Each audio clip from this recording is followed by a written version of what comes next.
ৰঞ্জনা এটা ধৰিব আমাৰ এয়া প্ৰথমতে ফূৰ্তি আৰম্ভ হৈ গ'ল বতৰো ভাল কৰি দিলে আৰু এতিয়া আমাৰ খেলো আৰম্ভ হৈ যাব সুন্দৰকে বাওঁহাতে ধৰিব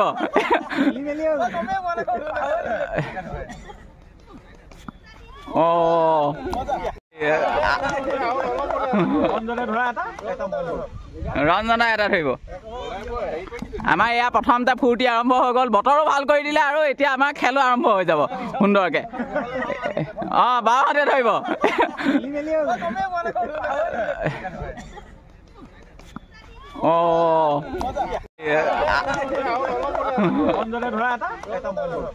ৰঞ্জনা এটা ধৰিব আমাৰ এয়া প্ৰথমতে ফূৰ্তি আৰম্ভ হৈ গ'ল বতৰো ভাল কৰি দিলে আৰু এতিয়া আমাৰ খেলো আৰম্ভ হৈ যাব সুন্দৰকে বাওঁহাতে ধৰিব